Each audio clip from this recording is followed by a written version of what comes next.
Not definite, but they are suggesting to delay the Common Core graduation requirements. A State Board of Regents subcommittee on Monday adopted a slate of revisions to New York's Common Core rollout, including making this year's third graders the first class to have to fully meet new state standards. If approved by the full board Tuesday, students will not need to hit new state targets on Common Core based Regents tests in high school to graduate until 2022. Before then, students would still take the new tests, but will be able to graduate with lower scores. Previously, this year's ninth graders were to be the first to have to hit new state targets on the tests. The group also offered a proposal that might alleviate teachers' concerns about the state's new evaluation system. Teachers who risk being fired because they receive ineffective ratings due to student test scores will be allowed to mount a defense based on being poorly prepared by their district. Education Commissioner John King also said that the state will delay sending identifiable student data with names and addresses to third-party vendors like InBlue until officials can work out privacy concerns with legislators. Several regents, including Chancellor Merrill Tisch, said the 19 changes represent a genuine attempt to address the many concerns expressed by parents and educators about the implementation of the state reforms. The urgency of our work led to unevenness of implementation across the state, said Regent Wade Norwood, who chaired the committee. A separate motion to freeze Common Core-based testing grades for grades 3 to 8 was defeated. The changes were recommended by a 6-regent committee appointed by Tisch in December to review the many criticisms of the state's programs. The regents also recommended to tell school districts that if they use standardized tests to determine student placements, students should not be penalized because of the transition to Common Core. To seek a federal waiver so that newly arrived English language learners can take a language acquisition test rather than the Common Core-based ELA test. To clarify that students who get a 2 on state tests need extra help but should not be considered to have failed. Give districts flexibility to reduce testing time for each evaluation. Develop new curriculum materials to help students with disabilities and those with limited English. To ask the National Governors Association, which spurred creation of the Common Core, to establish a system to review and update the standards. Regent Charles Bendit wondered if many of today's students will get shortchanged if they don't have to meet tougher targets on region exams. What happens to the students between now and then, he said. King said students will still be working toward the Common Core standards with their emphasis on reading nonfiction, understanding mathematical concepts, and more. The change, he said, would delay the raising of passing scores that indicate college and career readiness. I chose to start out with this tonight. The governor did come out with a statement. He's less than happy. He's still going to have his commission do a study on what's wrong with the Common Core or what needs to be done. Children are precious, creative human beings, and I'm sure everyone knows that, but the people that are rolling the system in, they're bringing in a very anti-human system, so that's why they are precious, and they're not to be manipulated by the state. They trust us, and for 400 years, the goal of classical education was the cultivation of wisdom and virtue by nourishing the soul on truth, goodness, beauty, by means of the 7 liberal arts and the 4 sciences. And that worked really well for a long time. Darwin changed all that, and now it's all politically correct to think that we have no soul. He's wrong, of course. And so John Dewey picked up that idea, and he taught.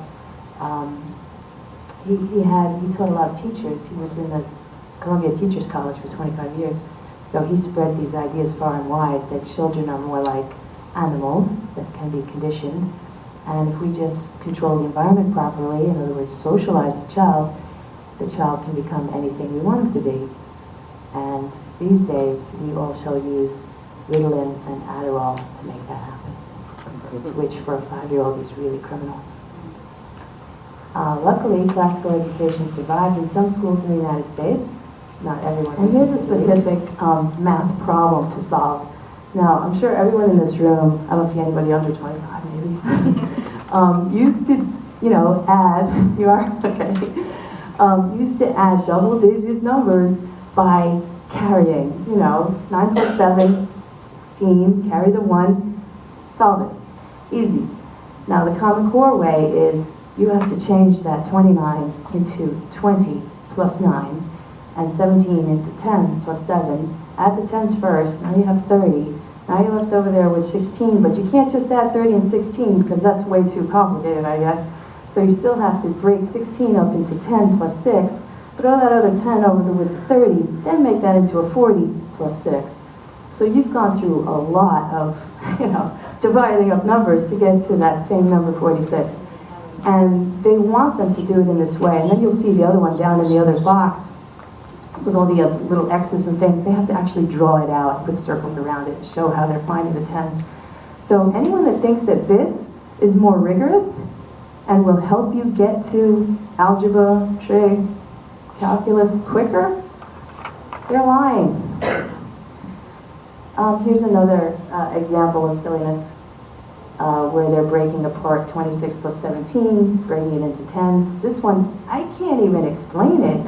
If I was trying to help my second grader do this, I don't think I could explain it, you know, and if you don't show all the steps, you don't get the credit. If you just come out magically with the right number, you do not get the credit. And this mother in Arkansas, there's a YouTube video with her where in 4 minutes she just, you know, decimates the Common Core. She's speaking in front of her school district, and at a school district meeting in Arkansas, and she holds up a math lesson and she asks the board to solve it, and so one of the members does solve it, and she said, okay, how many steps did it take you? And the board member says 2. And she said, well, I have a piece of paper here with the same exact problem where my son had to solve it in 108 steps. And if he didn't show all the steps, he would not get credit. So I have to ask, is it really about selling software? Yes. Does technology destroy minds? I don't know. Is the real purpose of the Common Core to destroy public education? Is it about dumbing down Common Core is not for everyone? That's Sasha and Malia Obama going to Sigma. Common Core is a story killer. If there's a great book, you know, somewhere, Common Core has a lesson that will bore you to tears, that will ruin that book because the fiction sends a clear message. No to imagination, no to creativity, no to innovation. Replace informational text. If you remove great literature and replace informational text, you're going to create a very bored child or a prematurely jaded postmodern anti-heroic hero life. Common Core allows a lot of indoctrination to go on because they can just put whatever they want into this Common Core aligned material. That's the thing. Can you go back to that one again? I didn't get to read that. Common Core is becoming a vehicle for indoctrinating students in the tenets of socialism. The UN Declaration of Human Rights, a socialist manifesto, is being taught in our schools more often than the U.S. Bill of Rights. Wow.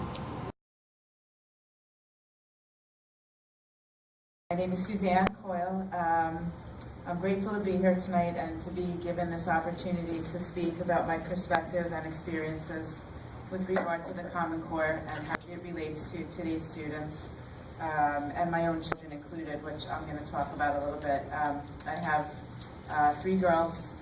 They're in 4th, 5th, and 8th grade, and they all attend the Clarkstown. I first became aware of it a couple of years ago, just came across it on our district's website, wondered what it was, knew it wasn't being yet used in the classrooms, and I started to read through the materials, and that's when I started to get pretty concerned. Nobody could really answer my questions. We're supposed to be using the Common Core, and yet I don't have any information, and we're still using old textbooks. After further inquiry, I learned it was going to be our new curriculum, new standards that were adopted by our district and so many others throughout the country. So now I know the implementation was coming and it's on its way. But my concerns were deepened as I continued to do more research myself and continued to be unable to find any information regarding the instruction for special needs students, in particular. One of my daughters is a special needs student with an IEP.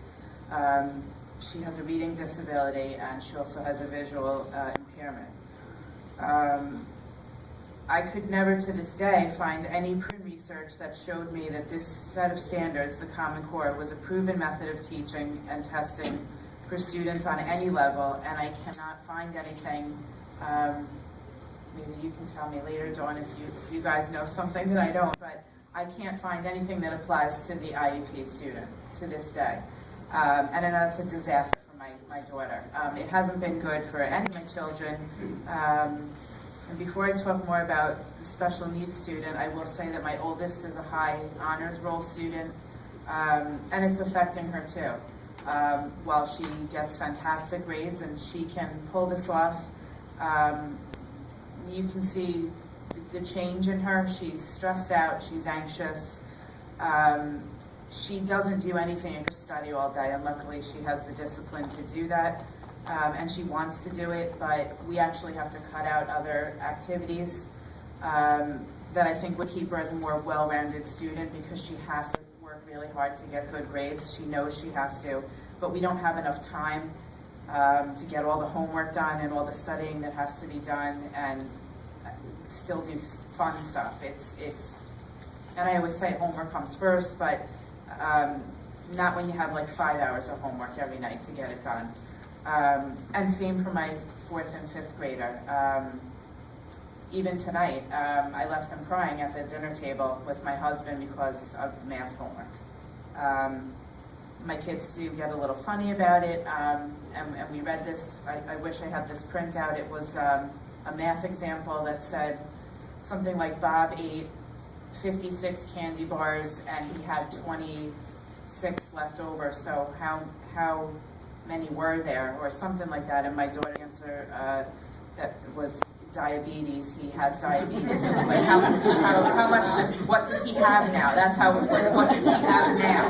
And it was the way it was worded. So the answer was he has diabetes.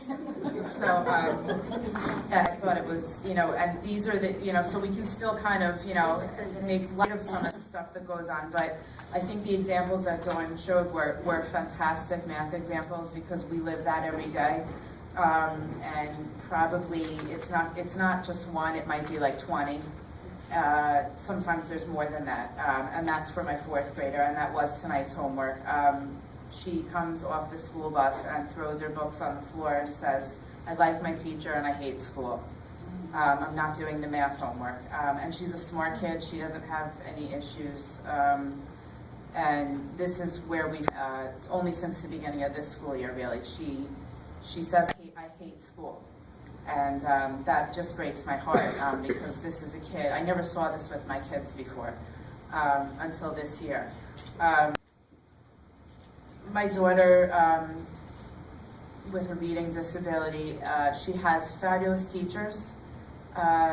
She started off as a kid in kindergarten who was rolling under the table saying, I hate school, I'm not going to go, I'm stupid, I don't know how to read, all the other kids can do all these things, I can't. After a lot of hard work, we got her with the right programs, the right teachers, dedicated, hardworking teachers, and the right stuff happening at home. And if you knew her then and you saw her until last year, you would never know it was this kid. It was like a fantastic success story. And that's gone this year. By the end of September, we had to have a special CSE meeting, and we had to, the goal this year in the 5th grade was to see what services can we reduce in preparation for middle school. Doing fantastic, this is great, self-esteem is back. And no, in about 30 days of time. Back under the table saying, I'm stupid, I hate school, and we had to add more services, 3 more typed pages of services, and we're meeting again in preparation for middle school because she will need even more services if this is the curriculum that's going to continue. And just like the examples that you gave with the text-based math, You have a reading disability, you don't know how to decode, which is required in most of the problems, and here's a kid who's so smart that she can do that all in her head and doesn't have to write anything down. That's how she's learned to compensate. She can stand here and dance and speak and tell jokes and loves it, no problem, great public speaker, because she's compensating for her disability. So in a way it's good, but when you have her in front of a test, the principal and teachers tell me, but she's still going to get time and a half. And I said, time and a half for what? So she can sit there vomiting on her test for a little longer? And that's what happens. She has head stomach ache, and the school nurse calls me. She's not sick, she's stressed out. She was reevaluated by the school psychologist, and she said, there's nothing wrong with her. She said, I don't even know how to do the math. I barely knew how to administer that part of the evaluation because I don't even know how to do it. If you ask her verbally, she'll get it all right, no problem, but that's not what's expected. So I guess my point of this is there is no room for the special needs student, not that I've seen. And even with all the fantastic teachers we have and the resources in place, the students are left out. The teachers are being asked to kind of like teach in a shoebox. It's not one size fits all, especially for kids with an IEP. It's not going to work.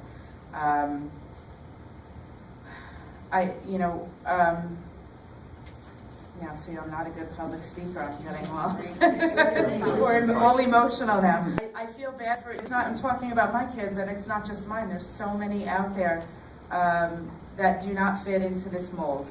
The teachers don't have enough time to work individually with the kids and meet their needs. At least that's what I'm saying with my kids. It's all, you have to do it this way, this way, this way. My kids, my two younger ones, are turned off because they check into school in the morning and they have math for 2 hours straight every day. If they have to go to the bathroom, it's like, can you just hold it in until we're done? Can you, come on. What adult sits in a chair? Well, maybe we're going to do it tonight, but I mean, for 2 hours straight with clear, focused concentration. 8-year-olds can't, adults can. And that's what they do every morning. They have working snack, they don't take a break. And you get kids like my daughter, my 5th grader, who gets a 1 and a 2 on the state tests, and now they want her to have extra help in the morning, twice a week, 2 hours of math. Math is, the extra help is for math, and then take another extra help after school, and I should hire a tutor to work with my daughter several days to skill and drill that math into her, and she'll do better on the state test. It's never going to happen. She can't read. She needs help, and she's viewing it as a punishment, and this is happening to a lot of kids. The teachers are well-intentioned. They're high-quality teachers, and they want to help, but they're being asked to do it this way, and it doesn't work. So just, that I've had, and this I will read off the paper, that I think, in my opinion, children should be encouraged to be critical, thoughtful, independent thinkers, not taught to think and perform according to what companies like Pearson want them to do. The test questions they provide in educational materials are often ambiguous and abstract. There are too many questions, in which case one could argue a valid point about which of 2 answers is correct, and students, including my own children, wind up confused, anxious, and discouraged. And this happens on a regular basis. I'll argue with teachers or send notes and say, it might be a multiple choice question, even on, English assignments. And it can be that it's A, B, C, and you can really argue that A, C are totally correct answers, and the teacher's answer at one point, because I was relentless and it kept things maybe slip through her, and I won't let it pass, I have to open my mouth, and she'd say, the answer key says C, so that's the answer, I don't know what to tell you. And that makes me crazy, because I said the answer isn't C, it's also A, and my kid thinks it's A, and now she got it wrong, and it's A and C, and that's what the answer says. The test materials said, no, it's C, and that's it. And that's the kind of stuff that all the time we get the math examples you showed, and sometimes there's actually not enough information in the actual question to even do the example. And so what I do now, and it's just not a solvable problem in addition to what some of the things Dawn showed us. So we have a red pen now, we have a red Sharpie, and we draw a red circle and we put an X through it. And I send it back to the teacher. I'm not doing these assignments for my children.